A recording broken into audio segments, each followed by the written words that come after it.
বাবা, বহু মানুষ আছে অচল, রাতের বেলা জেগে তাহাজ্জুদ পড়তে পারে না, ইচ্ছা থাকা সত্ত্বেও সম্ভব না, শরীরের শক্তি কোলায় না, রাতের বেলা উঠে তাহাজ্জুদ পড়তে পারবে না, মনে চাই পড়তে তারপরেও পড়তে পারবে না।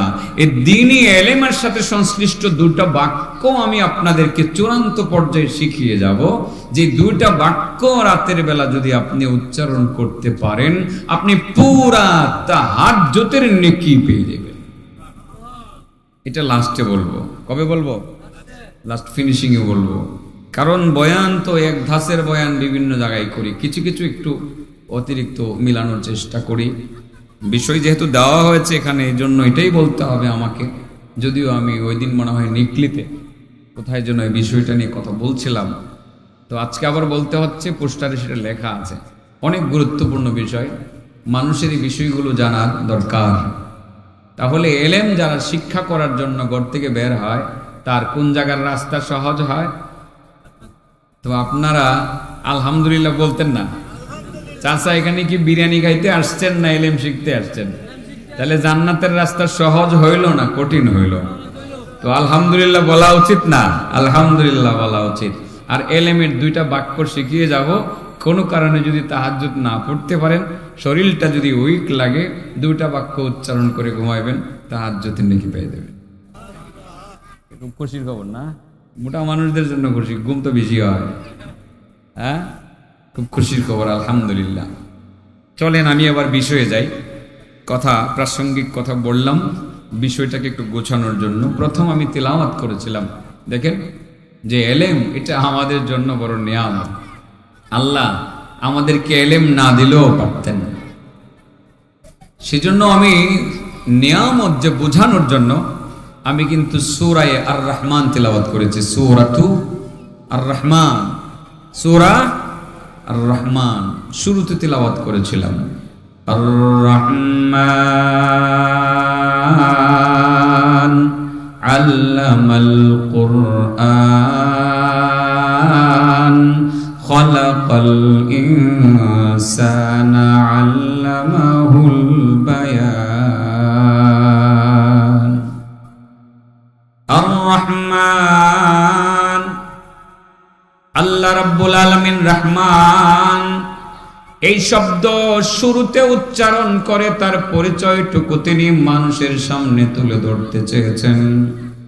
ও দুনিয়ার মানুষ, তোমরা আমারে ভালোভাবে চিনে রাখিও, আমি হইলাম রহমান, আমি দয়াময়, আমি অতি দয়াময়। তোমাদেরকে অনেক দয়া করেছি, অনেক নিয়ামত দান করেছি। দয়া করে আসমান দিয়েছি, আকাশের ছাদের নিচে তোমরা বসবাস করো। দয়া করে সুন্দর জমিন দিয়েছি, যে জমিনে তোমরা বিচরণ করো, ফসল করো, ধান করো, গম করো, ফলমূল করে তোমরা, সবজি করে তোমরা খাও। জমিনে তোমাদের সাগর দিয়েছি, যে সাগর নদী থেকে তোমরা সাগরের প্রাণী মাছ ধরে ধরে তোমরা ভক্ষণ করো। গাছপালা দিয়েছি, অনেক কিছু তোমাদেরকে অক্সিজেন সরবরাহ করার জন্য দিয়েছি। সব আমি রহমান হিসাবে তোমাদেরকে দিলাম। অনেকগুলো নিয়ামত তোমাদেরকে আমি দিলাম। তবে আমি যতগুলো নিয়ামত তোমাদেরকে দিলাম, এর মধ্যে সবচেয়ে বড় নিয়ামত হলো আল্লামাল কুরআন। অন্যতম বড় নিয়ামত হইল আল্লাহ তিনি কোরআন শিক্ষা দিয়েছেন। তার মানে হলো আমি আল্লাহ তোমাদেরকে কোরআন শিক্ষা দিলাম। কোরআন হলো সবচেয়ে বড় নিয়ামতের অন্যতম। এই কোরআন সবচেয়ে বড় নিয়ামত। আল্লাহ প্রথমেই বলছেন আর রহমান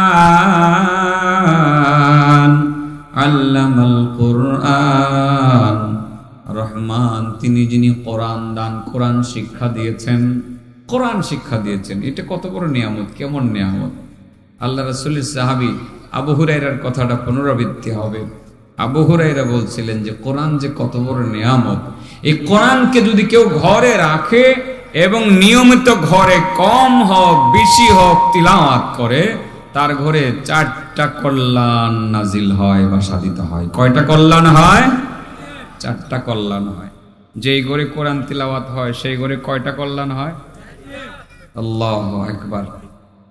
قال أبو هريرة إن البيت الذي يتلى فيه القرآن إن البيت الذي يتلى فيه القرآن اتسع بأهله আবু হুরায়রা বলেন, যেই ঘরের মধ্যে কোরআন তিলাওয়াত করা হয় সেই ঘরের মধ্যে 4টা কল্যাণ নাজিল হয়। কয়টা কল্যাণ? কম হোক বেশি হোক, কয়টা কল্যাণ? 4টা কল্যাণ।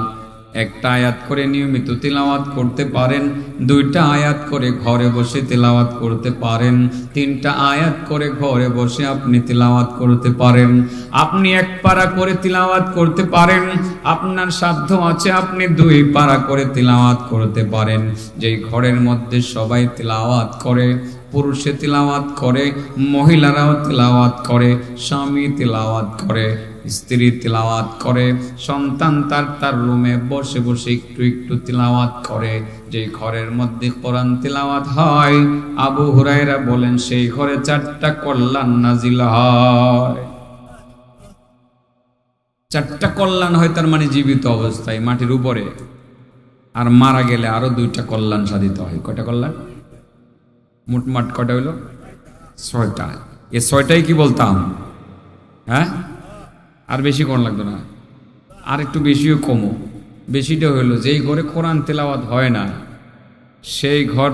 সেই ঘরে 4টা অকল্যাণ সাধিত হয়। সেই ঘরে কয়টা অকল্যাণ সাধিত হয়? 4টা অকল্যাণ সাধিত হয়।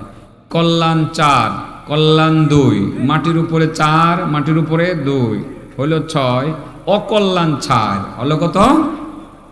10। মোটমাট 10টা বিষয়ে কথা বলবো। আর লাস্টে একটি কথা মনে রাখবেন, সেই এলেমের 2টি বাক্য শিখিয়ে দেব, তাহাজ্জুদ না পড়লেও তাহাজ্জুদের নেকি পাইবেন। সুবহানাল্লাহ।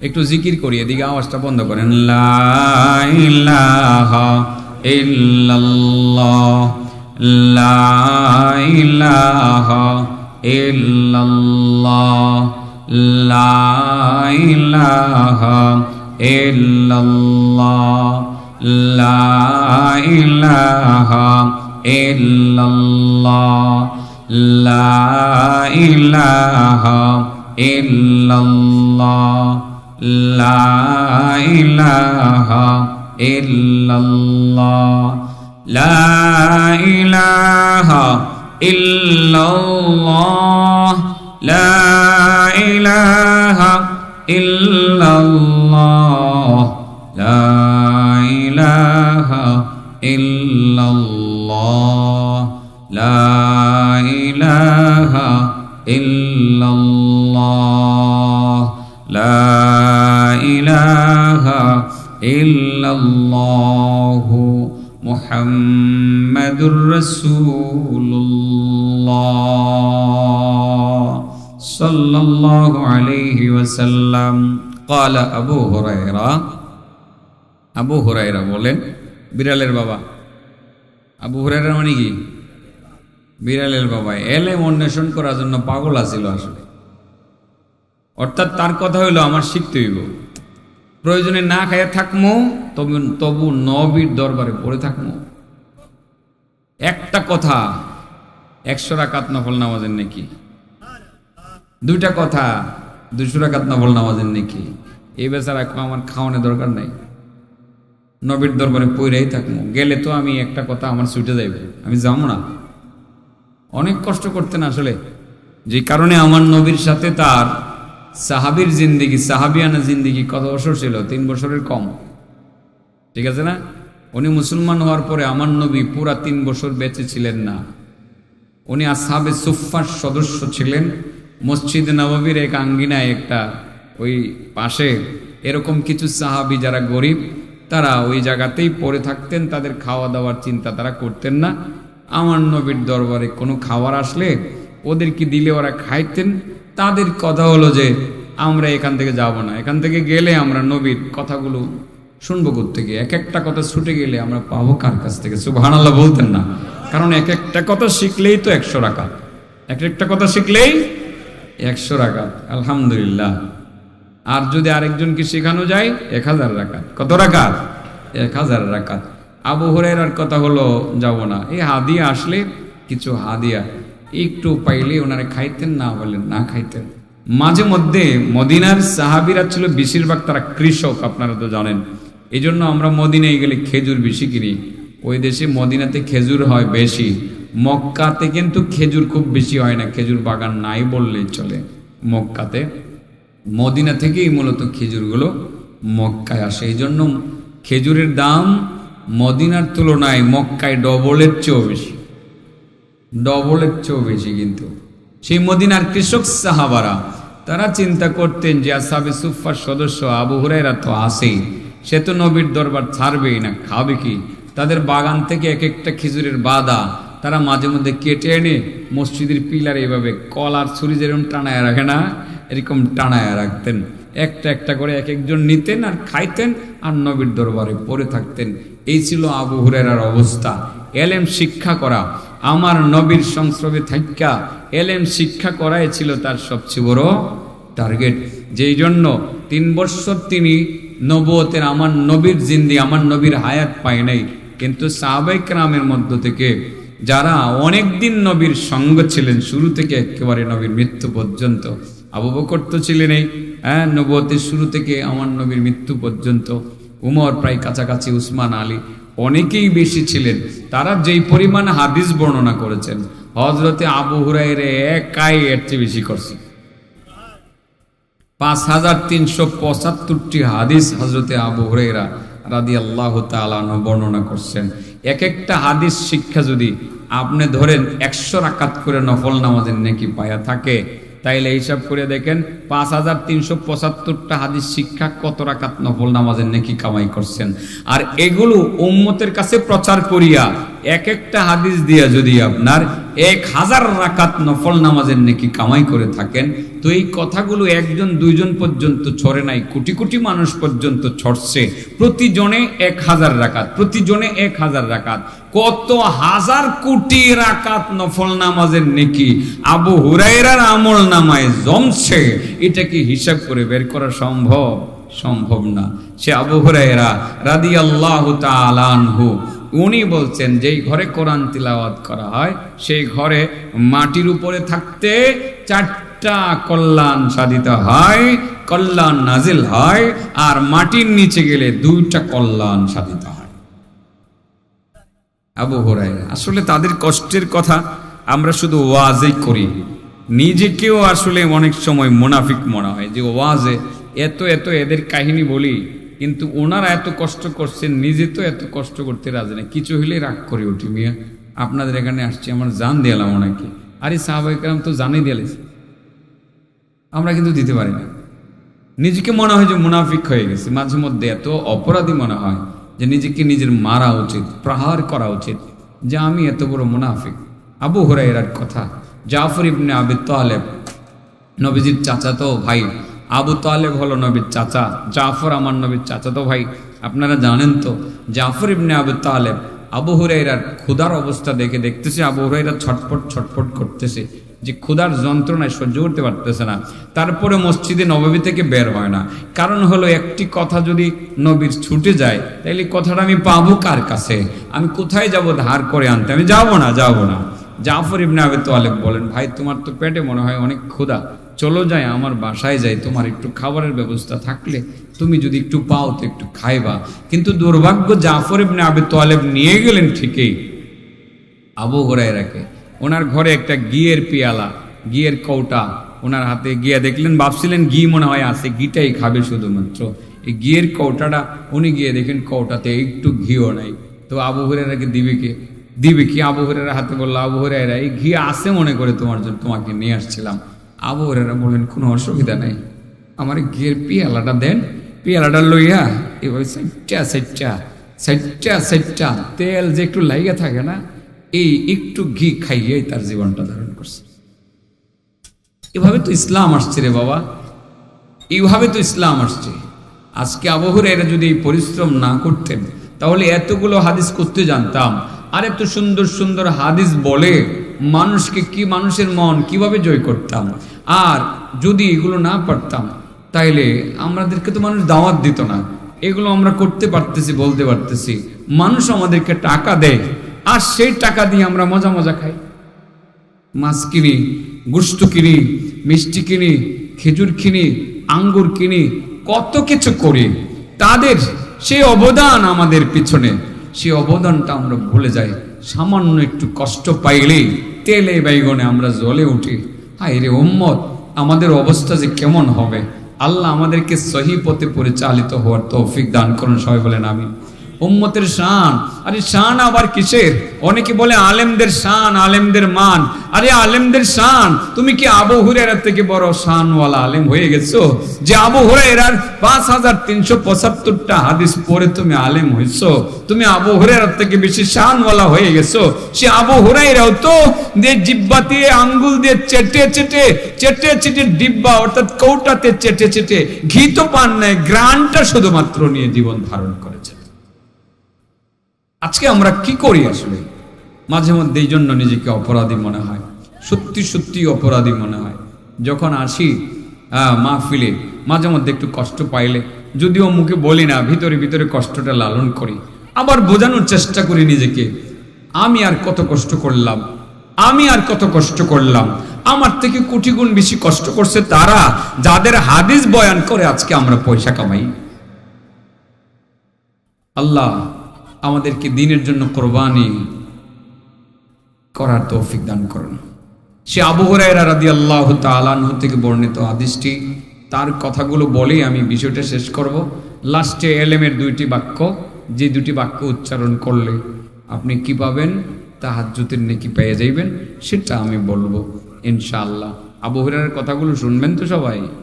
ক্বালা আবু হুরায়রা ইন্নাল বাইতাল্লাযী ইউতলা ফীহিল কুরআন ইত্তাসা বিআহলি। আবু হুরায়রা বলেন, যেই ঘরের মধ্যে কোরআন তেলাওয়াত করা হয় সেই ঘরের মধ্যে 4টা কল্যাণ মাটির উপরে থাকতে সাধিত হয়। আর 2টা কল্যাণ আব্দুল্লাহ ইবনে আব্বাস বলেন, মাটির নিচে গেলে 2টা কল্যাণ সাধিত হয়। 1 নাম্বার হলো ইত্তাসা বিআহলিহি, 1 নাম্বার পরিবারের মধ্যে একটা ওয়াসাত চলে আসে, পরিবারের মধ্যে শান্তি চলে আসে। স্বামী তার স্ত্রীকে ভালোবাসে, স্ত্রী তার স্বামীরে ভালোবাসে, সন্তান বাবার কথা শুনে, বাবা সন্তানকে বড় ভালোবাসে, মেয়ে ছেলে মেয়ে সবাই পিতামাতার বাধ্য হয়, বাবা মায়ের কথার বাইরে যেতে চায় না, বাবার সিদ্ধান্ত চূড়ান্ত বলে মনে করে, মায়ের সিদ্ধান্ত চূড়ান্ত বলে মনে করে। যেই ঘরে কোরআন তেলাওয়াত হয় এই ঘরের মধ্যে এই ধরনের কোনো ঝামেলা থাকে না যে সন্তান বাবার কথা শুনে না, বাবা সন্তানকে দেখতে পারে না, এক সন্তানকে বেশি ভালোবাসে আর এক সন্তানকে ভালোবাসে না, এক সন্তানকে সম্পদ কম দেয় আর এক সন্তানকে সম্পদ বেশি দেয়, এমনটা হয় না। যেই ঘরের স্বামীও তিলাওয়াত করে, যেই ঘরের স্ত্রীও তিলাওয়াত করে, যেই ঘরের সন্তান তিলাওয়াত করে, এই ঘরে মান্যতা বেড়ে যায়, একজন আরেকজনকে ভালোবাসে, শ্রদ্ধা করে, একজন আরেকজনের কথা শুনে, মানে এই ঘরটা হয়ে যায় কেমন যেন জান্নাতের একটা টুকরা। সুবহানাল্লাহ। এটা হলো আবু হুরায়রার কথা। ইন্নাল বাইতাল্লাযী ইউতলা ফীহিল কুরআন, যেই ঘরের মধ্যে কোরআন তেলাওয়াত করা হয় 4টা কল্যাণ সাধিত হয়। ইত্তাসা বিআহলিহি, এই ঘরের মধ্যে ওয়াসাআত বেড়ে যায়, ওয়াসাআত প্রশস্ততা বেড়ে যায়, উদারতা বেড়ে যায়, একজন আরেকজনের প্রতি উদার থাকে, কেউ কারো ব্যাপারে কোনো হিংসা করে না, বিদ্বেষ করে না। পরিবারের সদস্যরা যদি কোরআন তিলাওয়াতকারী হয়, পরিবারটা যদি একান্নবদ্ধ হয়, ভাই বোন সবাই মিলে যদি পরিবার হয়, একজন আরেকজনের প্রতি কোনো ঈর্ষা করে না, বড় ভাই ছোট ভাইকে স্নেহ করে, ছোট ভাই বড় ভাইকে সম্মান করে, শ্রদ্ধা করে, এইভাবে পুরোটা পরিবার একটা শান্তির কারখানা হয়ে যায়। বিশ্বাস হয়? আজ থেকে ঘরে কোরআন তেলাওয়াত চালু করবেন। একটি দিনের কথা যদি কোনো আল্লাহর বান্দা কোনো মাহফিল থেকে শিখে, একটি কোরআনের কথা যদি শিখে, একটি হাদিসের কথা যদি শিখে, আমার নবীর একটি মুখের বাণী যদি কেউ শিখে, একটি শব্দ যদি কেউ শিখে, তার নেকির পাল্লায় 100 রাকাত নফল নামাজের নেকি জমা হয়। কয়শো রাকাত? একটা কথা শিখলে কয়শো রাকাত নফল নামাজের নেকি পাওয়া যায়? তাহলে 2টা কথা শিখলে, ঠিক সেই কথাটি যদি আল্লাহর কোনো বান্দা বা আপনি যদি মাহফিল থেকে গিয়ে অন্য কারো কাছে জানিয়ে দেন বা শুনিয়ে দেন, কাউকে শিখিয়ে দেন, সেটা 1000 থেকে বৃদ্ধি পেয়ে 100 থেকে বৃদ্ধি পেয়ে 1000 রাকাত নফল নামাজের নেকিতে রূপান্তরিত হবে। এই জন্য দ্বীনি ইলম শিক্ষার গুরুত্ব আছে না নেই? আছে। দ্বীনি ইলম শিক্ষার গুরুত্ব আছে, এর গুরুত্ব অপরিসীম। এই দ্বীনি ইলম ছাড়া দুনিয়া অন্ধকার, দ্বীনি ইলম ছাড়া আখিরাত অন্ধকার। এই দ্বীনি ইলমের যে মূল কিতাব, সেই কিতাবের নাম হলো আল কোরআনুল কারীম। এই কোরআন শিখে যারা আলেম হবে, তাদের মর্যাদা কতটুকু বৃদ্ধি পাবে, দুনিয়াতে কোন ধরনের সে সুবিধা পাবে, পরকালে কোন ধরনের সুবিধা পাবে, এসব বিষয়ে আমি 2-4টি কথা বলার জন্য নিয়ত করেছি। পাশাপাশি আপনারা যারা এখানে উপস্থিত আছেন, আপনাদের জন্য একটা প্রেজেন্টেশন থাকবে এক্সেপশনালি। যে প্রেজেন্টেশনটা আমি আপনাদেরকে বলে দিয়ে যাব। দ্বীনি ইলমের 2টা বাক্য। কটা বাক্য? দ্বীনি ইলমের 2টা বাক্য যদি আপনারা জানতে পারেন বা শিখতে পারেন বা আমল করতে পারেন, বাবা, বহু মানুষ আছে অচল, রাতের বেলা জেগে তাহাজ্জুদ পড়তে পারে না, ইচ্ছা থাকা সত্ত্বেও সম্ভব না, শরীরের শক্তি কোলায় না, রাতের বেলা উঠে তাহাজ্জুদ পড়তে পারবে না, মনে চাই পড়তে, তারপরেও পড়তে পারবে না। এই দ্বীনি ইলমের সাথে সংশ্লিষ্ট 2টা বাক্য আমি আপনাদেরকে চূড়ান্ত পর্যায়ে শিখিয়ে যাব। যে 2টা বাক্য রাতের বেলা যদি আপনি উচ্চারণ করতে পারেন, আপনি পুরা তাহাজ্জুদের নেকি পেয়ে যাবেন। এটা লাস্টে বলবো। কবে বলবো? লাস্ট ফিনিশিং এ বলবো। কারণ বয়ান তো এক ধাসের বয়ান বিভিন্ন জায়গায় করি, কিছু কিছু একটু অতিরিক্ত মিলানোর চেষ্টা করি। বিষয় যেহেতু দেওয়া হয়েছে এখানে, এই জন্য এটাই বলতে হবে আমাকে। যদিও আমি ওই দিন মনে হয় নিকলিতে কোথায় যেন এই বিষয়টা নিয়ে কথা বলছিলাম, তো আজকে আবার বলতে হচ্ছে। পোস্টারে সেটা লেখা আছে। অনেক গুরুত্বপূর্ণ বিষয়, মানুষের এই বিষয়গুলো জানার দরকার। তাহলে এলেম যারা শিক্ষা করার জন্য ঘর থেকে বের হয়, তার কোন জায়গার রাস্তা সহজ হয়? তো আপনারা আলহামদুলিল্লাহ বলতেন না? চাচা, এখানে কি বিরিয়ানি খাইতে আসছেন না এলেম শিখতে আসছেন? তাহলে জান্নাতের রাস্তা সহজ হইল না কঠিন হইল? তো আলহামদুলিল্লাহ বলা উচিত না? আলহামদুলিল্লাহ বলা উচিত। আর এলেমের 2টা বাক্য শিখিয়ে যাব। কোনো কারণে যদি তাহাজ্জুদ না পড়তে পারেন, শরীরটা যদি উইক লাগে, 2টা বাক্য উচ্চারণ করে ঘুমাইবেন, তাহাজ্জুদের নেকি পেয়ে যাবেন। খুব খুশির খবর না? মোটা মানুষদের জন্য খুশি, ঘুম তো বেশি হয়। হ্যাঁ, খুব খুশির খবর, আলহামদুলিল্লাহ। চলেন আমি আবার বিষয়ে যাই। কথা প্রাসঙ্গিক কথা বললাম বিষয়টাকে একটু গোছানোর জন্য। প্রথম আমি তিলাওয়াত করেছিলাম, দেখেন যে এলেম এটা আমাদের জন্য বড় নিয়ামত। আল্লাহ আমাদেরকে এলেম না দিলেও পারতেন। সেজন্য আমি নিয়ামত যে বোঝানোর জন্য আমি কিন্তু সূরা আর রহমান তিলাওয়াত করেছি। সূরাতু আর রহমান, সূরা আর রহমান শুরুতে তিলাওয়াত করেছিলাম। আর রহমান আল্লামাল কুরআন খালাকাল ইনসানা আল্লামাহুল বায়ান। আর রহমান, আল্লাহ রাব্বুল আলামিন রহমান, এই শব্দ শুরুতে উচ্চারণ করে তার পরিচয়টুকু তিনি মানুষের সামনে তুলে ধরতে চেয়েছেন। ও দুনিয়ার মানুষ, তোমরা আমারে ভালোভাবে চিনে রাখিও, আমি হইলাম রহমান, আমি দয়াময়, আমি অতি দয়াময়, তোমাদেরকে অনেক দয়া করেছি, অনেক নিয়ামত দান করেছি। দয়া করে আসমান দিয়েছি, আকাশের ছাদের নিচে তোমরা বসবাস করো। দয়া করে সুন্দর জমিন দিয়েছি, যে জমিনে তোমরা বিচরণ করো, ফসল করো, ধান করো, গম করো, ফলমূল করে তোমরা, সবজি করে তোমরা খাও। জমিনে তোমাদের সাগর দিয়েছি, যে সাগর নদী থেকে তোমরা সাগরের প্রাণী মাছ ধরে ধরে তোমরা ভক্ষণ করো। গাছপালা দিয়েছি, অনেক কিছু তোমাদেরকে অক্সিজেন সরবরাহ করার জন্য দিয়েছি।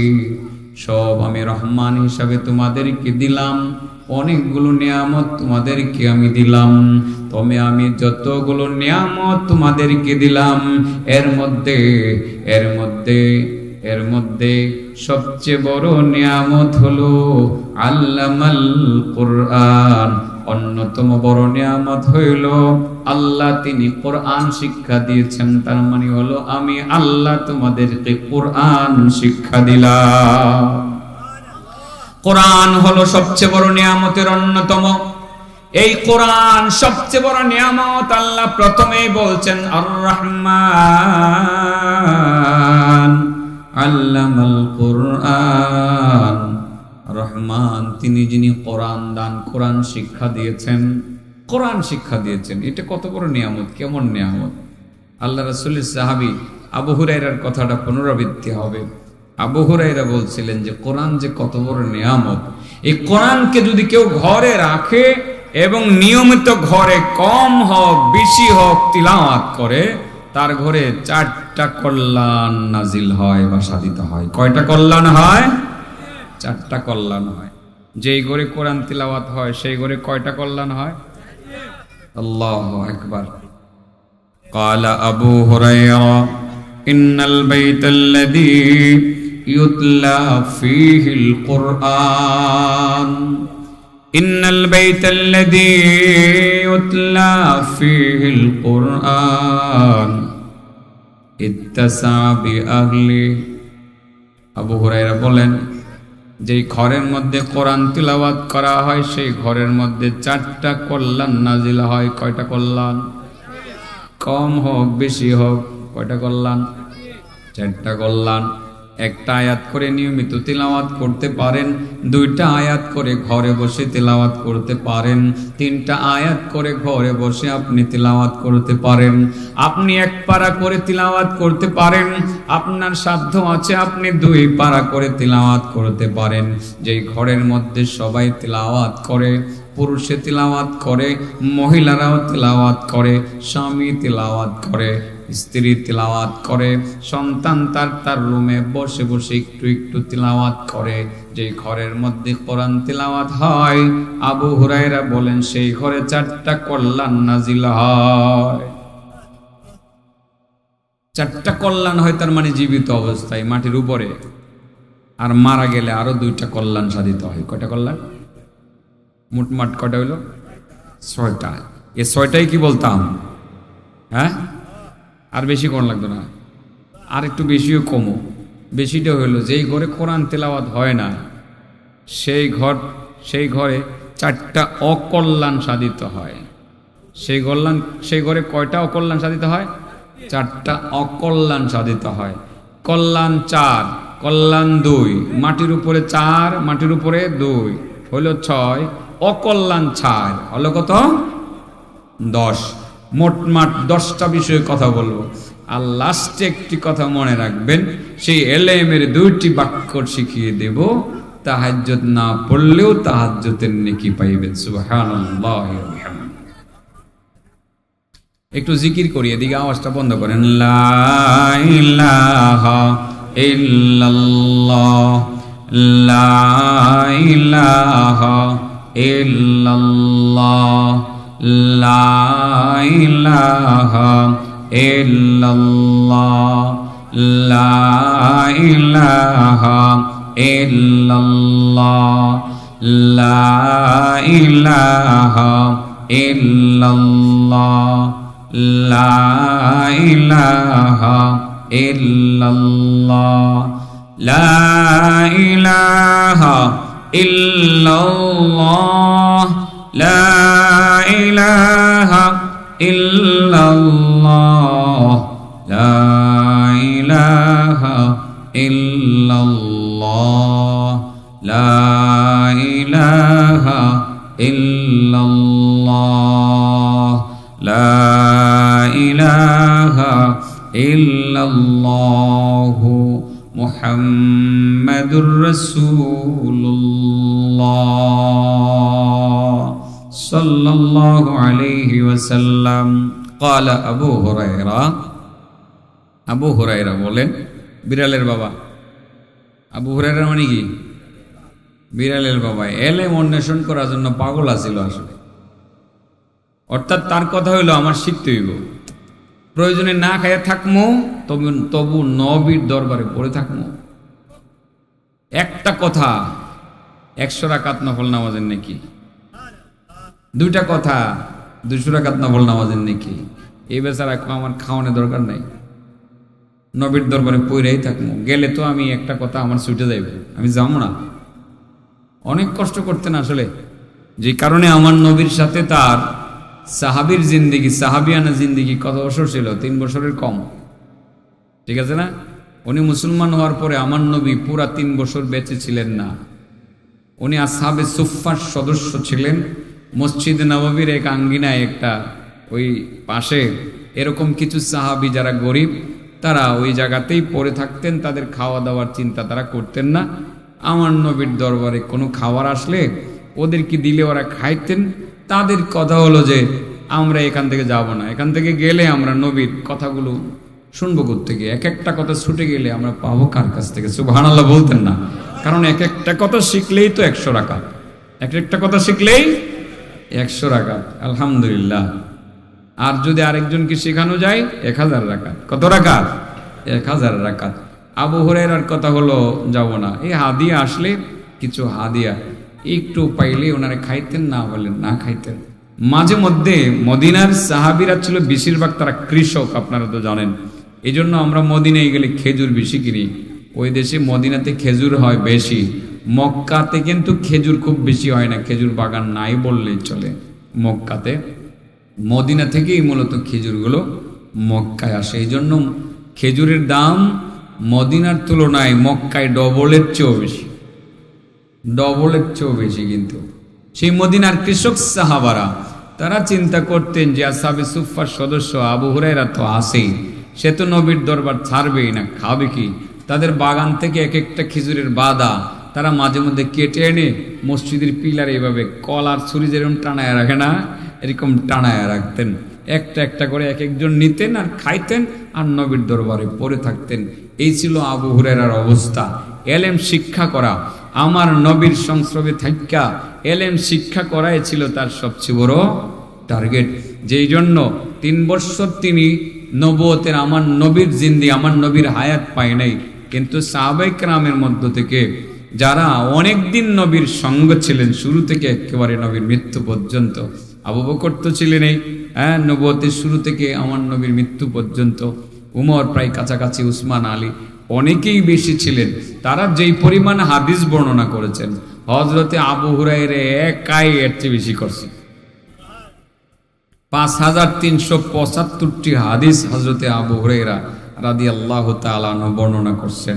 এক একটা হাদিস শিক্ষা যদি আপনি ধরেন 100 রাকাত করে নফল নামাজের নেকি পায়া থাকে, তাইলে হিসাব করে দেখেন 5375টা হাদিস শিক্ষা কত রাকাত নফল নামাজের নেকি কামাই করছেন।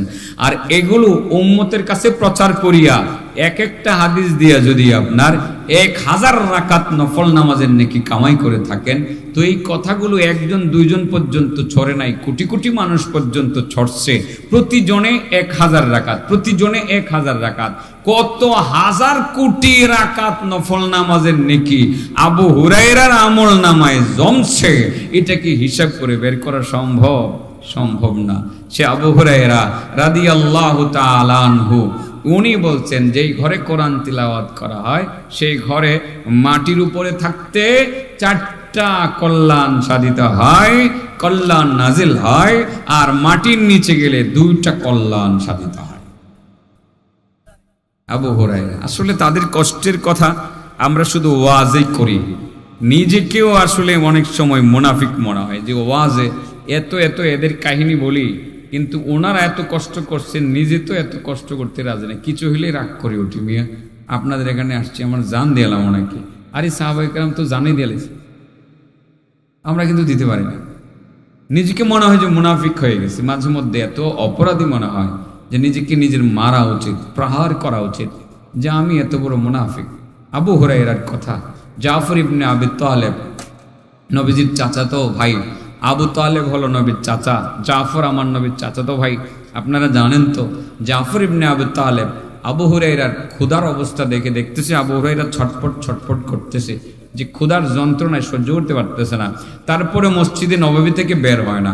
কারণ হলো একটি কথা যদি নবীর ছুটে যায় তাইলে কথাটা আমি পাবো কার কাছে, আমি কোথায় যাব ধার করে আনতে, আমি যাবো না। জাফর ইবনে আবি তালেব বলেন, ভাই তোমার তো পেটে মনে হয় অনেক ক্ষুধা, চলো যাই আমার বাসায় যাই, তোমার একটু খাবারের ব্যবস্থা থাকলে তুমি যদি একটু পাও তো একটু খাইবা। কিন্তু দুর্ভাগ্য জাফর ইবনে আবি তালেব নিয়ে গেলেন ঠিকই আবু হুরায়রাকে, ওনার ঘরে একটা ঘিয়ের পিয়ালা, ঘিয়ের কৌটা ওনার হাতে, গিয়া দেখলেন, ভাবছিলেন ঘি মনে হয় আছে, ঘিটাই খাবে শুধুমাত্র, এই ঘিয়ের কৌটাটা উনি গিয়ে দেখেন কৌটাতে একটু ঘিও নাই। তো আবু হুরায়রাকে দিবে কি আবু হুরায়রার হাতে বললো, আবু হুরায়রা এই ঘি আছে মনে করে তোমার জন্য তোমাকে নিয়ে আসছিলাম। আবু হুরায়রা বললেন, কোনো অসুবিধা নাই, আমার ঘিয়ের পিয়ালাটা দেন, পিয়ালাটা লইয়া এভাবে সাইটটা তেল যে একটু লাইগা থাকে না, এই একটু ঘি খাইয়েই তার জীবনটা ধারণ করছে। এভাবে তো ইসলাম আসছে রে বাবা, এইভাবে তো ইসলাম আসছে। আজকে আবু হুরায়রা যদি এই পরিশ্রম না করতেন তাহলে এতগুলো হাদিস করতে জানতাম, আর এত সুন্দর সুন্দর হাদিস বলে মানুষকে কি, মানুষের মন কিভাবে জয় করতাম।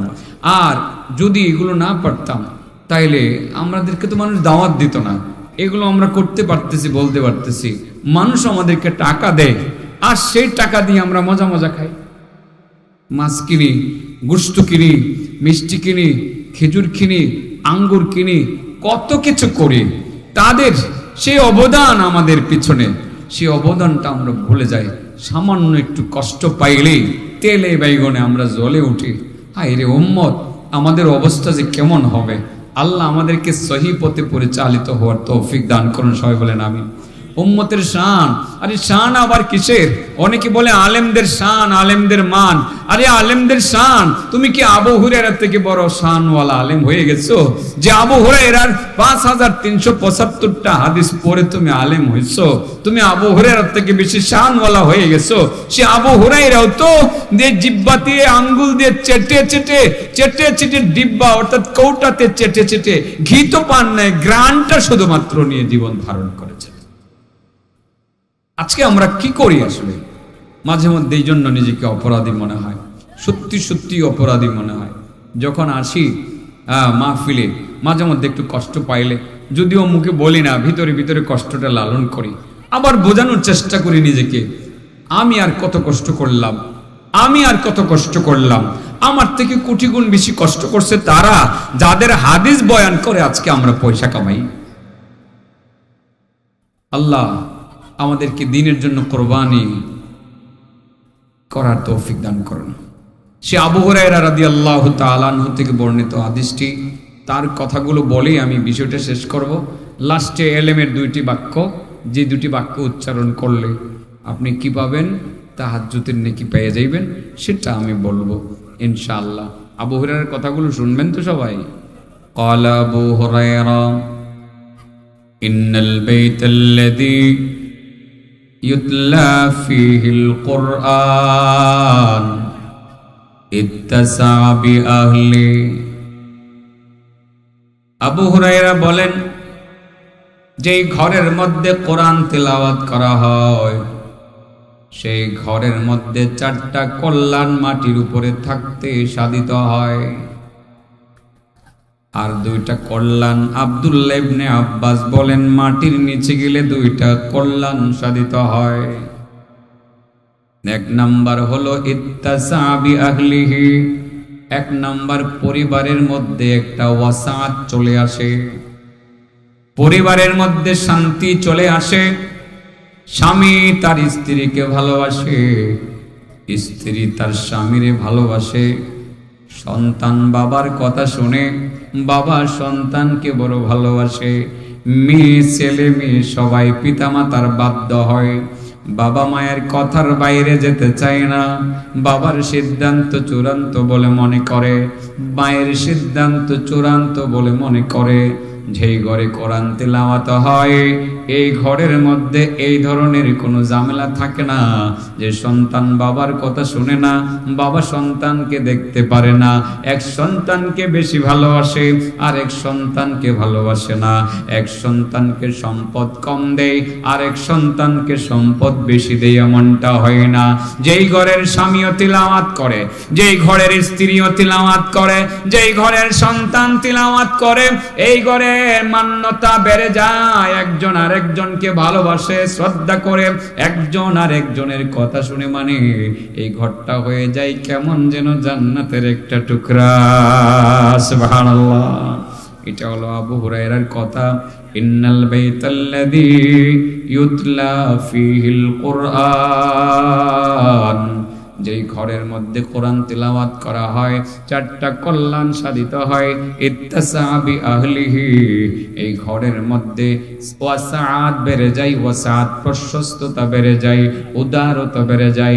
একজন আরেকজনের প্রতি উদার থাকে, কেউ কারো ব্যাপারে কোনো হিংসা করে না, বিদ্বেষ করে না। পরিবারের সদস্যরা যদি কোরআন তিলাওয়াতকারী হয়, পরিবারটা যদি একান্নবদ্ধ হয়, ভাই বোন সবাই মিলে যদি পরিবার হয়, একজন আরেকজনের প্রতি কোনো ঈর্ষা করে না, বড় ভাই ছোট ভাইকে স্নেহ করে, ছোট ভাই বড় ভাইকে সম্মান করে, শ্রদ্ধা করে, এইভাবে পুরোটা পরিবার একটা শান্তির কারখানা হয়ে যায়। বিশ্বাস হয়? আজ থেকে ঘরে কোরআন তেলাওয়াত চালু করবেন। আপনি পারেন না তো একটু পারেন, একটু পড়েন। আরে বাবা একটা দুইটা আয়াত পারেন সেটাই পড়েন। আপনি সেখানে আপনার স্ত্রীকেও বলবেন যে তুমিও একটু তিলাওয়াত করো, ছেলে মেয়েদেরকে বলবেন। আমি কিন্তু বেশি দিন হয়েছে না এই সাবজেক্টটা রেডি করছি, মনে হয় 1-1.5 সপ্তাহ হয়েছে রেডি করছি সাবজেক্টটা, কয়েক জায়গায় তো বলছি। সেদিন থেকে আমি তৎপরতা শুরু করেছি। আজও বলে এসছি বড় মেয়েকে, মা ঘুমাবার আগে কিন্তু তুমি আজকে সূরা মুলক পড়ে ঘুমাবা। কথা দিছে আমার বড় মেয়ে যে আব্বু আজ থেকে প্রতি রাত আমি সূরা মুলক পড়ে আমি ঘুমাবো। আমি আসার আগে বলে আসছি যে এটা তোমাকে বলে গেলাম, তোমার জন্য যা যা আনতে হবে তুমি ফোন করে বলো। ছোট বয়স, আমার বড় মেয়ের বয়স 10 কাছাকাছি হয়ে গেছে, কিন্তু অলস ঘুমিয়ে যাইতে চায়, রাতের বেলা কোরআন তেলাওয়াত করতেছে না। বলছি আজ থেকে এটা হবে তো হবে। এবার ছোট মেয়ে আগ থেকে শুরু করেছে, গত সপ্তাহ থেকে শুরু করেছে। রাত্রে বসে পুরোপুরি একটু পড়তে পারে না, গেতায় পড়ে, আমাকে শোনায় একটু খুলে পড়ে। আলহামদুলিল্লাহ, আমল তো নিজেদের থেকে আগে। একটুকু যদি তিলাওয়াত হয় এই ঘরের মধ্যে আস্তে আস্তে মিল, মহব্বত, ভালোবাসা এমন ভাবে বৃদ্ধি পাবে, স্বামী স্ত্রীর দ্বন্দ্ব কমে যাবে। স্বামী স্ত্রীর মধ্যে যে একটা লাগালাগি ছিল, আগে একটা বৈরী ভাব ছিল, প্রায় দ্বিবুজ হওয়ার পথে, সংসারটা ভেঙে যাওয়ার পথে। আপনি বসে বসে একটু তিলাওয়াত করেন, আপনার স্ত্রীটা অনেক রাগী, তাকে বুঝিয়ে বললেন যে দেখো যা হওয়ার হবে না, তোমার যদি খুবই মনে চায় আমার সংসার থেকে চলে যাও, আজ থেকে একটু করে তুমি একটি আয়াত করে তুমি তিলাওয়াত করো।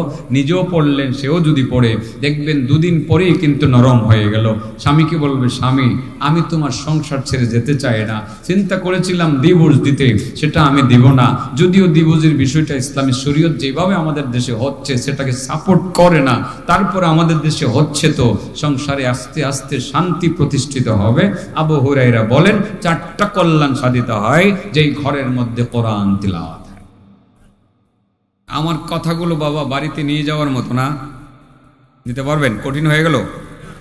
ইন্নাল বাইতাল্লাযী ইউতলা ফীহিল কুরআন ইত্তাসা বিআহলি।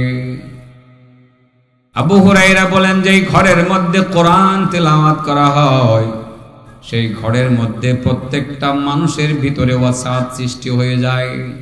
উদারতা বৃদ্ধি পায়, মান্যতা বৃদ্ধি পায়, ভালোবাসা বৃদ্ধি পায়, স্নেহ বৃদ্ধি পায়, আদর মোহব্বত বৃদ্ধি পায়, শান্তি বৃদ্ধি পায়।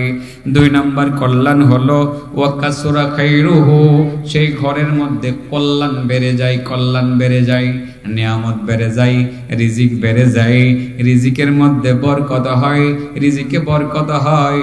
সামান্য একটা জিনিস আসলে সবাই মিলে একসাথে বসে খাওয়া যায়, কারাকারি হয় না।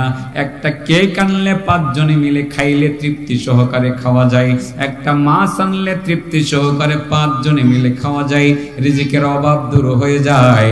আল্লাহ রব্বে কারিম রিজিকের ব্যবস্থাটা সেই ঘরে করে দিয়ে থাকেন। সুবহানাল্লাহ।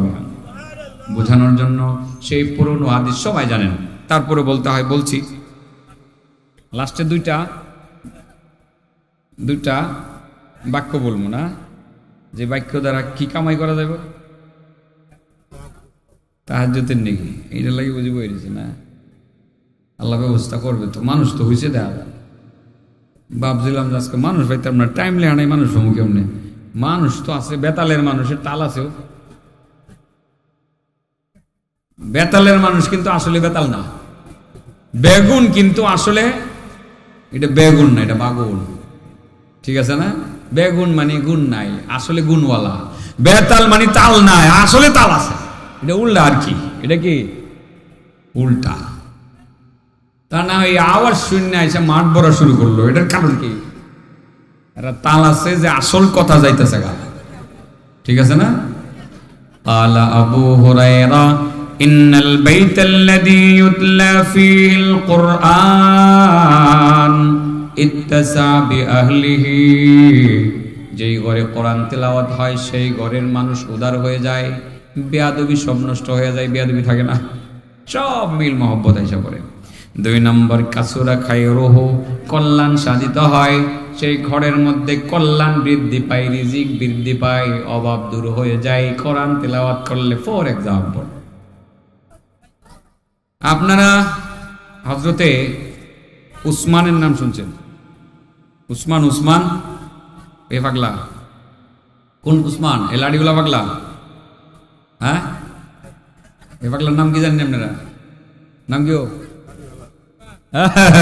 ভাবছি আমি জানি না, এই লাড়িওয়ালা উসমান না, কিন্তু উসমান কেডা? উসমান রাদিয়াল্লাহু তাআলা আনহু, আল্লাহ তারে কবুল করুক। এই নাম যেহেতু বুঝছি, আল্লাহ নিসবতে মিলাই দেখ, আমিন কোন যাইতো না? উসমান রাদিয়াল্লাহু তাআলা আনহুর খেলাফত কালে, উনি যখন রাষ্ট্রপতি, ওই সময় নবীর একজন সাহাবী ছিলেন খুব বেশি অসুস্থ, তার নাম ছিল আব্দুল্লাহ ইবনে মাসউদ। কি নাম ছিল? আব্দুল্লাহ ইবনে মাসউদ। উনি খুব বেশি অসুস্থ, মৃত্যু শয্যায় শায়িত, অভাব অনটন ওনার জীবনে আছে কি নাই সেটা বাহির থেকে মানুষ জানে না। উসমান মনে করতেছেন সে মনে হয় অভাবী, কারণ তার যেহেতু কোনো ব্যবসা বাণিজ্য নাই, নগদ অর্থ করে নাই, বাড়িতে এসে বিছানার মধ্যে শুয়ে শুয়ে সময় পার করতে আসে। এই অসুস্থ মানুষ, রাষ্ট্রপতি হিসাবে আমার তো একটু দায়িত্ব আছে সেই মানুষটাকে একটু দেখে আসার। উসমান গেলেন হযরত আব্দুল্লাহ ইবনে মাসউদকে দেখতে, যে আব্দুল্লাহ ইবনে মাসউদ আমার নবীর অনেক প্রিয় সাহাবী ছিলেন, নবীজি তাকে অনেক ভালোবাসতেন। আল্লাহ রাসূল সাল্লাল্লাহু আলাইহি সাল্লাম তাকে বুকের সাথে বুক মিলাইয়া দোয়া করছিলেন, আল্লাহুম্মা আল্লিমহুল কিতাব, আল্লাহ কোরআনের ইলম তুমি তারে শিক্ষা দাও। সেই উসমানের কালে যখন আব্দুল্লাহ ইবনে মাসউদ মৃত্যুশয্যায় শায়িত, তার বাড়িতে উসমান গেলেন দেখতে। রোগী দেখতে গেলে রোগীর পাশে বসে সাধারণত আমরা কি জিজ্ঞাসা করি? ভাই সমস্যা কি আপনার? কি মন লাগে? শরীরটা ভালো না? পেটটা খারাপ? ডায়াবেটিসটা কি বেড়ে গেছে? কিডনিটা কি একটু বেশি সমস্যা? হার্টের কি প্রবলেম আছে? লিভারে কি কোনো ডিজিজ আছে? মাথা ব্যথা আছে? বুক ব্যথা আছে? পেট ব্যথা আছে? বলি না আমরা এরকম?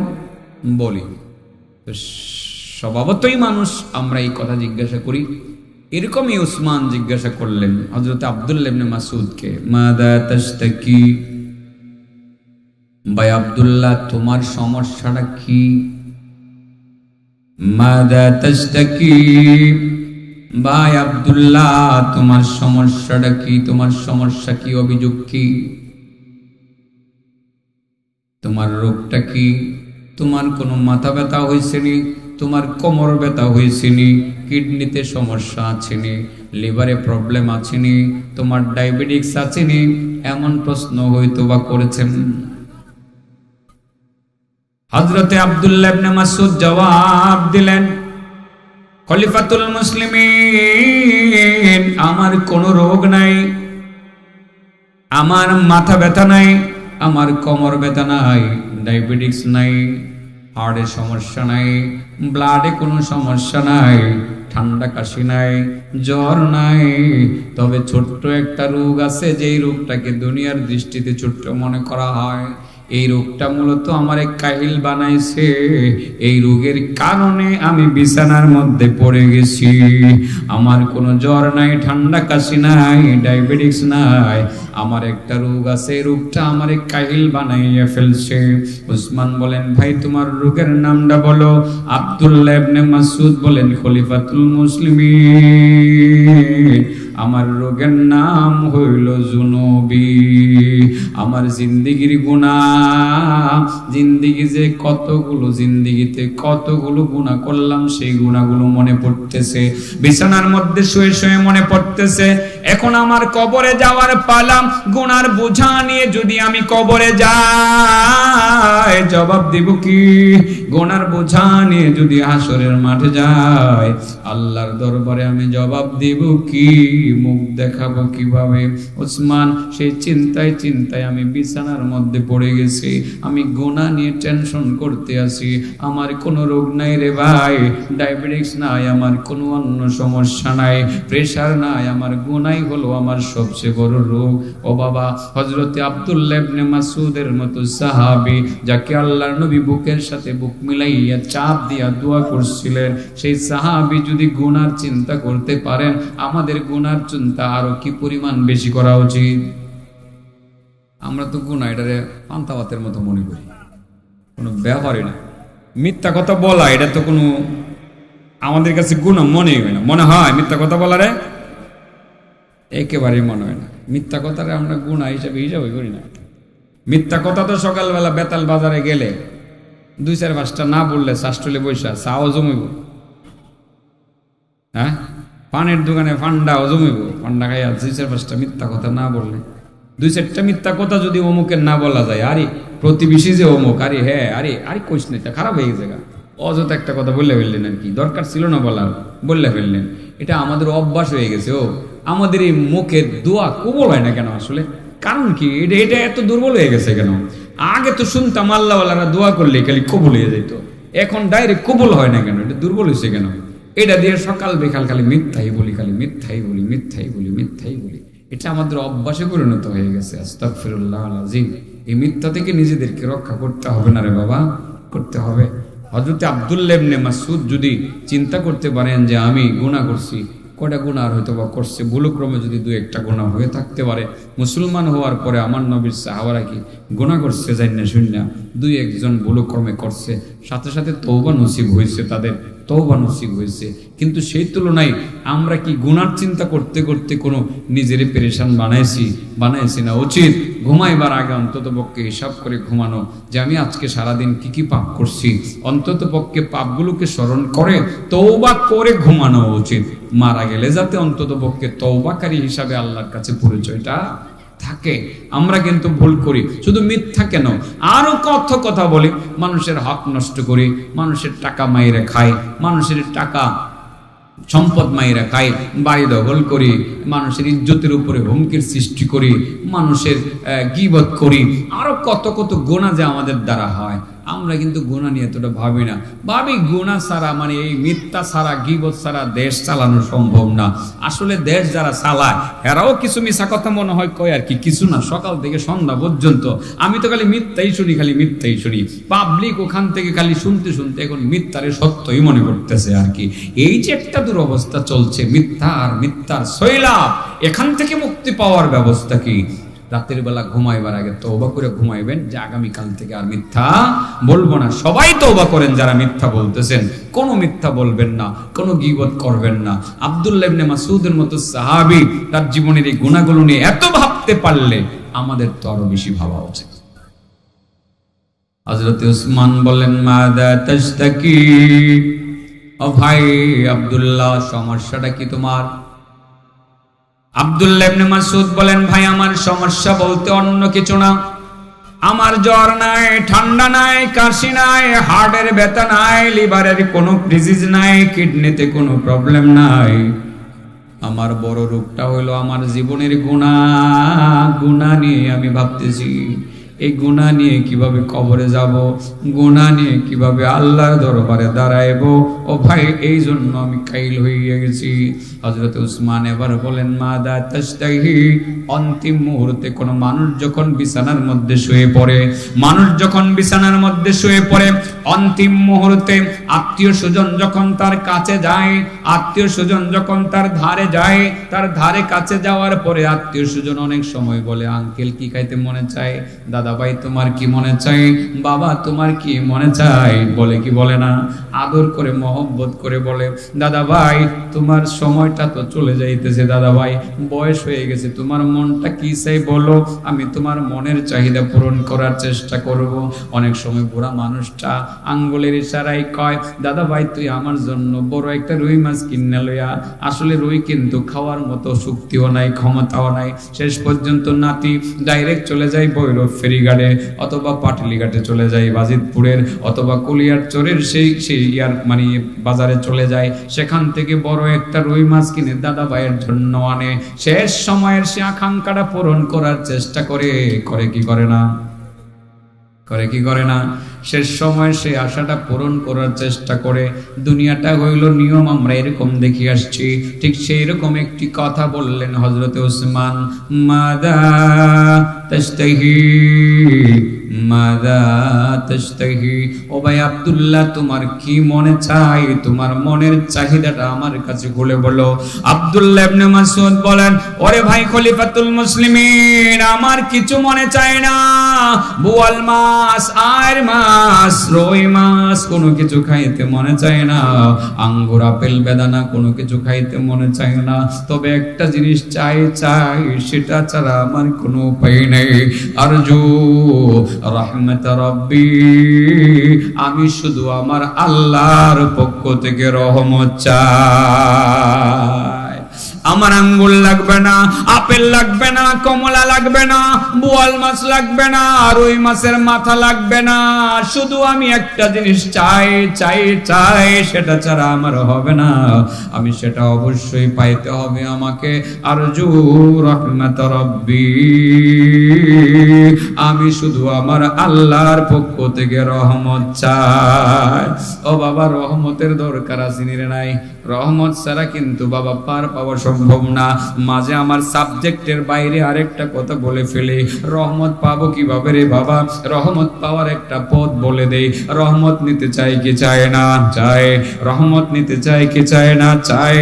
আপনার আল্লাহর রাসূল বলেন আল মাশাউনা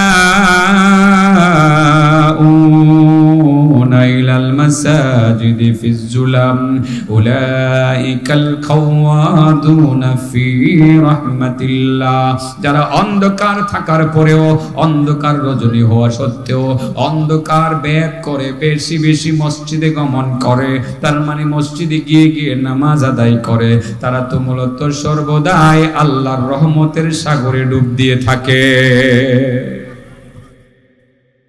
মসজিদে গিয়ে নামাজ পড়লে আল্লাহর রহমতের সাগরে ডুব দেওয়া যায়। রহমত পাওয়ার জায়গা কোনটা? এই মেয়ে কোনটা? আল মাশাউনা ইলাল মাসাজিদি ফিজ জুলাম উলাইকাল খাওয়াদুনা ফি রাহমাতিল্লাহ, অন্ধকার রাত্র হওয়ার পরেও যারা বেশি বেশি মসজিদে গমন করে, তারাই মূলত আল্লাহ পাকের রহমতের সাগরে ডুব দিয়ে থাকে। নামাজ মসজিদে হবে না বাড়িতে হবে? মসজিদে হবে না দোকানে হবে? মসজিদে হবে না রাস্তাঘাটে হবে? নামাজ হবে মসজিদে। যত বেশি মসজিদে যাইবেন ততই রহমতের সাগরে ডুব দিয়ে থাকতে পারবেন।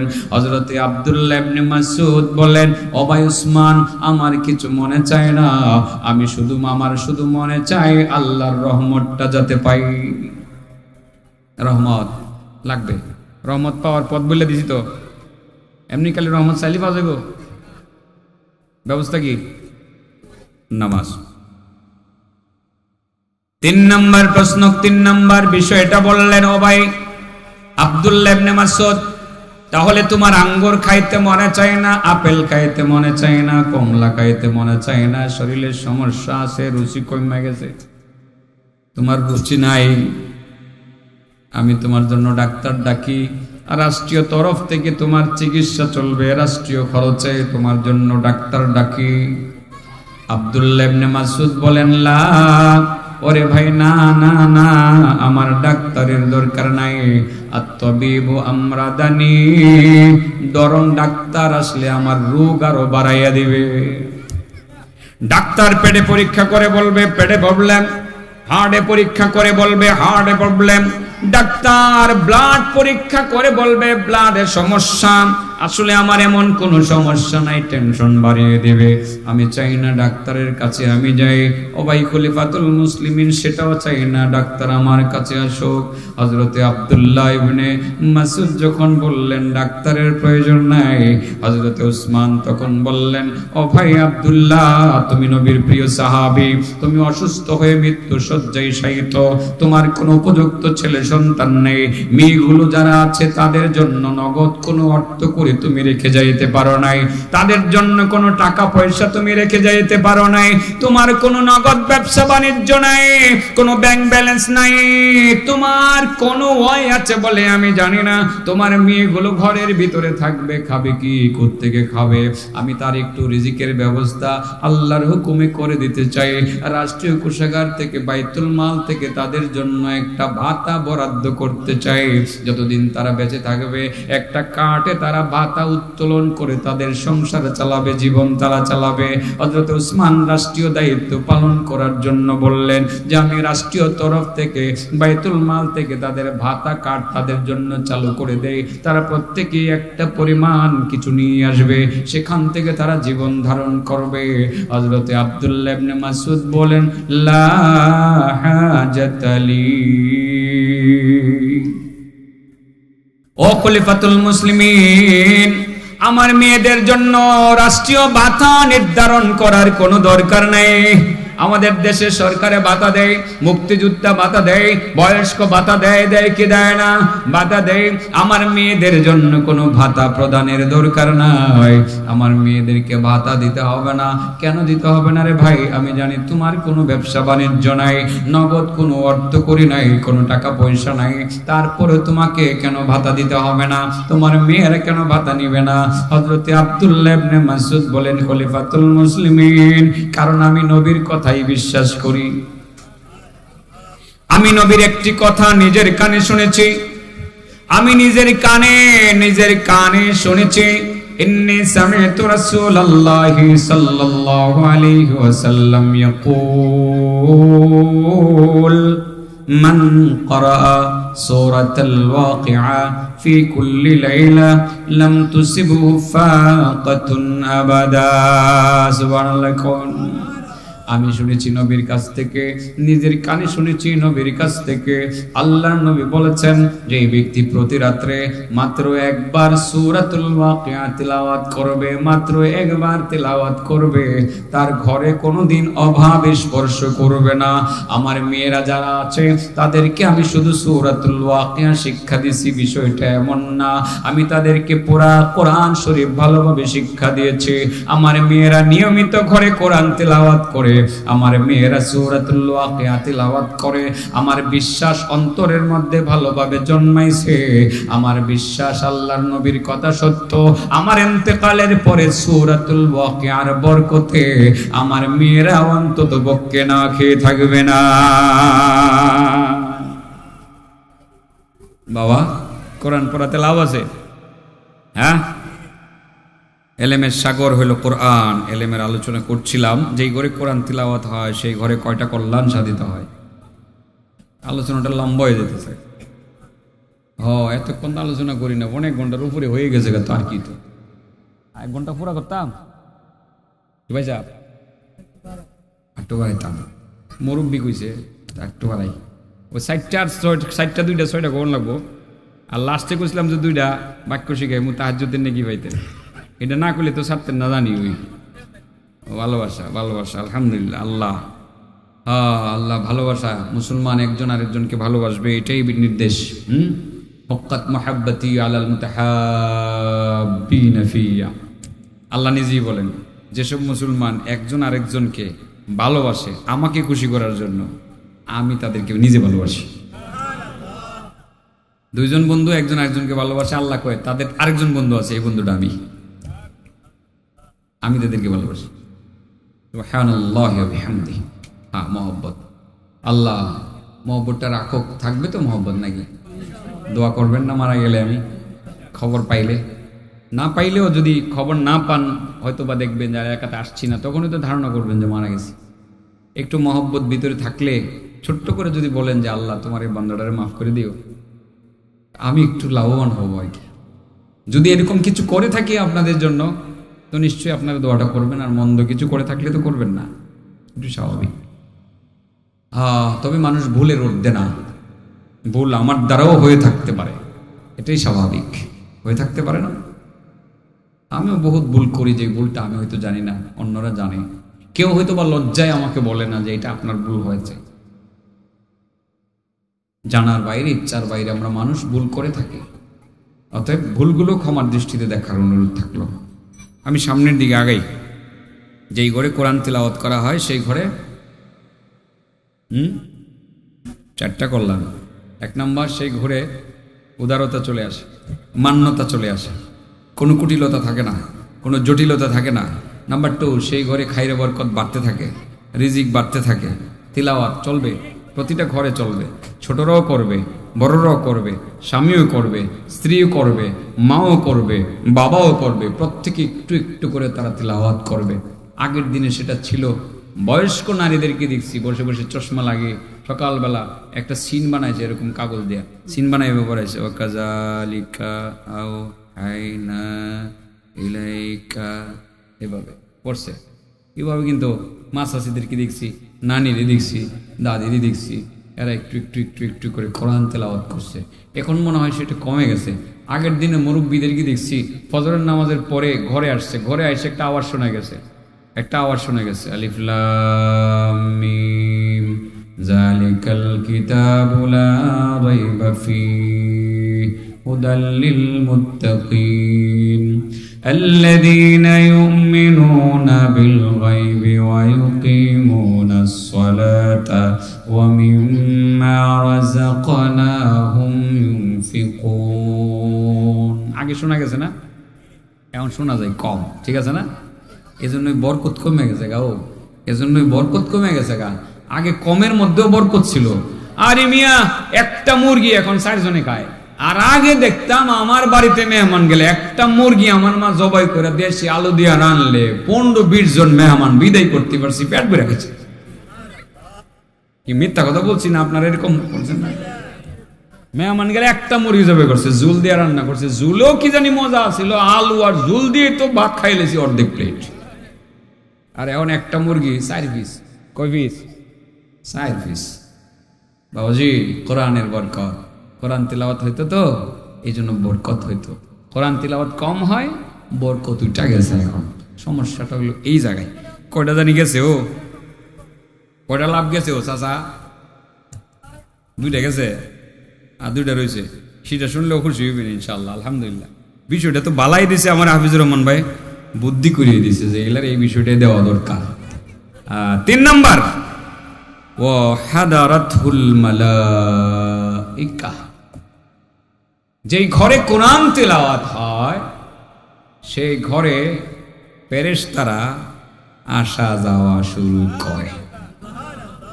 যেই ঘরে ফেরেশতারা আসা যাওয়া শুরু করে, শয়তানের বাপের ক্ষমতা আছে এই ঘরের আশেপাশে দাঁড়ানোর? যেই ঘরে কোরআন তেলাওয়াত করা হয় সেই ঘরে হাদারাতুল মালাইকা, ফেরেশতারা সেই ঘরে আসা যাওয়া করতে থাকে, আসতে থাকে, যাইতে থাকে, আসতে থাকে, যাইতে থাকে, আসতে আসে, যাইতে আসে। আপনার ঘরে ফেরেশতা আসা যাওয়া করে, এই ঘরের মধ্যে সাপ বিচ্ছু আর আসবে না, শয়তান তো কল্পনাও করতে পারবে না আসার। সে অন্তত পক্ষে 20 কিলোমিটার দূর দিয়ে ঘোরাফেরা করে, ঠিক না বেটি? আমার নবীর জামানা এরকম বহুত নজির আছে। নজিরগুলো আপনারা শুনেছেন, উসাইদ ইবনে হুদাইর হাদিস, আমি হুদাইরের হাদিস বহুবার বহু জীবন পর্যন্ত আমি বলে আসছি যে উনি যখন ঘরে কোরআন তেলাওয়াত করতেছিলেন, ওনার বাড়ি বরাবর ফেরেশতারা এসে কোরআন তেলাওয়াত শুনতেছিলেন। এই ঘটনা আপনাদের পুরাটাই মুখস্থ আছে। আজকে আমি সেগুলো বলবো না, আজকে শুধু এই বেসিক বিষয়গুলো বলে দেই যেগুলো আপনাদের জানা দরকার। তাহলে ইনশাল্লাহ কোরআন তেলাওয়াত চলবে তো। আবু হুরায়রা বলেছেন যে ঘরে কোরআন তেলাওয়াত নিয়মিত হয় সেই ঘরে 4টা কল্যাণ সাধিত হয়, মাটির উপরে আর 2টা মাটির নিচে। ঠিক আছে না?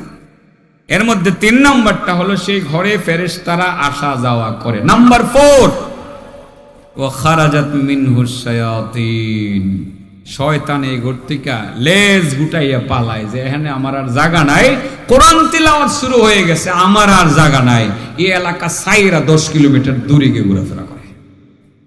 এই জন্য ঘরে ছেলে মেয়ে সবাইকে নিয়ে একটু করে তিলাওয়াত দৈনিক চালান না ভাই, কঠিন কিছু না তো, কঠিন কিছু না। জানে তো আপনার মেয়েটাকে বলেন তুমিও 2টা আয়াত তিলাওয়াত করে ঘুমাইবা, স্ত্রীকে বলবেন তুমি 2টা আয়াত তিলাওয়াত করে ঘুমাইবা, আমিও 2টা পড়বো, সবাই 2, 4টা, 5টা করে তিলাওয়াত করে যখন ঘুমাবো, সকালবেলাও যখন একটু তিলাওয়াত হবে ফেরেশতা ঢুকতে থাকবে আর শয়তান বের হইতে থাকবে। সুবহানাল্লাহ।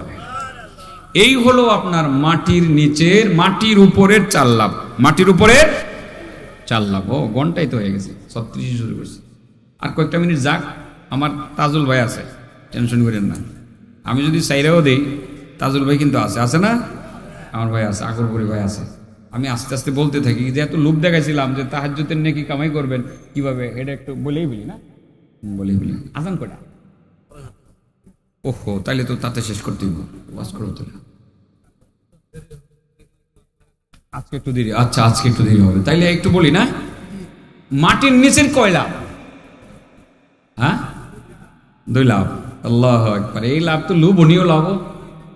আব্দুল্লাহ ইবনে আব্বাস বলেন, যে ব্যক্তি কোরআন তিলাওয়াত করে, কোরআনের সাথে সম্পর্ক গড়ে তোলে, আল্লাহ রাসূল সাল্লাল্লাহু আলাইহি সাল্লামের হাদিস, আব্দুল্লাহ ইবনে আব্বাস বলেন, এই কোরআন তার সঙ্গে সঙ্গে কবরে তার মাথার পাশে গিয়ে বসে থাকে, বসে বসে ওয়ায়াদরা ও আনহু হাওয়ামাল আরদ। সাপ আছে না, আমার কোন ভাইটা জানি ওয়াজ করছিল, ভাই আপনি ওয়াজ করছিলেন আসরের পরে, কইছিল যে সাপ কামড়াইবো, এই ভাইটা না, এই ভাইটা কথাগুলো আমার দিলে লাগছিল আর কি। সাপে কামড়াইবো, কামড় দিলে কি হইব? 99টা সাপে কামড়াইবো, 99 কইছে আমার ভাই। হাদিসটা ভাঙ্গে ভাঙ্গে ব্যাখ্যা করে করে বলছে, যদি কোরআনকে আপনি নিয়মিত তিলাওয়াত করে থাকেন, কোরআন আপনার কবরে যাবে, ওয়ায়াদরা ও আনহু হাওয়ামাল আরদি, সাপ বিচ্ছু সবগুলোকে সরায় দেবে, যা এখানে আসবে না। সুবহানাল্লাহ। কবরের ভিতরে বৃদ্ধি দিবে না। মাটির নিচে কয় লাভ?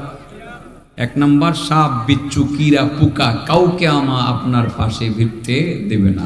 নাম্বার 2, ফায়ুআন্নিসুহু ইলা ইয়াউমিল কিয়ামা, সেই কোরআন আপনাকে ডাক দিয়া বলবে, বন্ধু হাসরের ময়দান যেদিন কায়েম হবে, আল্লাহ যখন ডাক দিয়া বলবেন দুনিয়ার মানুষ সবাই চলে আসো, সিংহাই ফুৎকারের পর যখন মানুষ কবর থেকে পঙ্গপালের মতো উঠতে থাকবে, তখন সেই কোরআন আপনার সঙ্গে থাকবে, বলবে, দোস্ত তোমারে আমি কবরে পাহারাদারি করলাম, এখান থেকে তুমি আসরের মাঠে যাইবা অনেক দূরের পথ, এই পথ তুমি একা একা পাড়ি দিবা কিভাবে? তোমাকে আমি একা ছাড়বো না।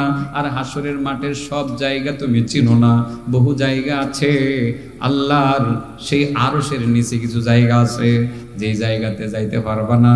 ও বন্ধু, সেখানে তুমি এমন জায়গাতে হয়তো তোমার যাওয়া লাগবে যেখানে সূর্যের তাপে তোমার মাথার মগজ গলতে গলতে নিচে নিক্ষিপ্ত হবে।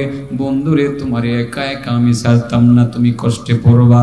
ফায়ুআন্নিসুহু ইলা ইয়াউমিল কিয়ামা, এই কোরআন তাকে কবর থেকে সঙ্গে করে নিয়ে হাসরের মাঠে হাজির হবে, আল্লাহর সাথে দেন দরবার করে আল্লাহর আরশের ছায়ার নিচে বসার ব্যবস্থা করে দিবে। কোরআনের ইলম শিখার দরকার আছে। ও কোরআন একটু শিখলে কোরআনের কত লাভ, একটু তিলাওয়াত শিখলে কত লাভ। আর ইলমের ফজিলত তো আরো অনেক বলেছি, এর মধ্যে আরো 2টা ইলম আপনাদেরকে বলবো। আমি বলছিলাম আমানার রাসূলু বিমা উনজিলা ইলাইহি মির রাব্বিহি ওয়াল মুমিনুন, কুল্লুন আমানা বিল্লাহি ওয়া মালাইকাতিহি ওয়া কুতুবিহি ওয়া রুসুলিহি লা নুফাররিকু বাইনা আহাদিম মির রুসুলিহি وقالوا سمعنا وأطعنا غفرانك ربنا إليك المصير। একটা আয়াত মনে রাখেন, এরপরে বলেছি কিনা ভুল হলে একটু হইতেও পারে। লা ইউকাল্লিফুল্লাহু নাফসান ইল্লা ওয়াসআহা লাহা মা কাসাবাত ওয়া আলাইহা মাকতাসাবাত রব্বানা লা তুআখিযনা ইন নাসিনা আও আখতানা রব্বানা ওয়া লা তাহমিল আলাইনা ইসরান কামা حملته على الذين من قبلنا ربنا ولا تحملنا ما لا طاقة لنا به واعف عنا واغفر لنا وارحمنا أنت مولانا فانصرنا على القوم الكافرين। সূরা বাকারার দুইটা আয়াত পড়ছি, শেষ আয়াত আল্লাহ রাসূলের হাদিস। এই দুইটা আয়াত আল্লাহর আরশের উপরে লেখা ছিল, পৃথিবী সৃষ্টির 2000 বছর আগে লেখা আছে। কয় হাজার বছর আগে? নবীজি বলেন এই দুইটা আয়াত যদি কোনো মাজুর ব্যক্তি তাহাজ্জুদ পড়তে পারে না, পড়ার অভ্যাস আছে কিন্তু অসুবিধায় পড়তে পারতেছে না, শরীরে কুলায় না, যদি এই দুইটা আয়াত কোনো আল্লাহর বান্দা রাতের বেলা পয়রা ঘুমায়, সে পুরা তাহাজ্জুদের নেকি কবুল পাইতে পারে। সুবহানাল্লাহ। সেই যেই ব্যক্তি দুইটা আয়াত পড়ে ঘুমাবে সে তাহাজ্জুদের নেকি পুরাটাই পেয়ে যাবে। এইসব এলেম কই থেকে শিখলেন? হইলে মাহফিলে না এলে যে ব্যক্তি এলেম শিক্ষার জন্য ঘর থেকে বের হয় তার জান্নাতের পথ কি হয়?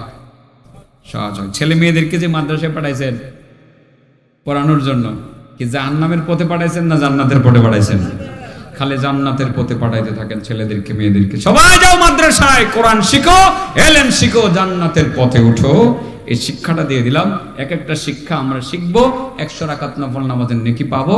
এক একটা শিক্ষা আরেকজনকে শিখিয়ে দিব, 1000 রাকাত নফল নামাজের নেকি পাবো। কোরআন শিক্ষা করলে, কোরআন তিলাওয়াত করলে ঘরের ভিতরে, আল্লাহর বড় দয়া হলো কোরআন ঘরের ভিতরে তিলাওয়াত করলে 4টা লাভ মাটির উপরে, 4টা লাভ, 2টা লাভ মাটির নিচে। আর তিলাওয়াত না করলে 2-4টা ক্ষতি। এটা অন্য সময় তৌফিক হলে বলবো না ইনশাআল্লাহ। আসসালামু আলাইকুম ওয়া রাহমাতুল্লাহি ওয়া বারাকাতুহু।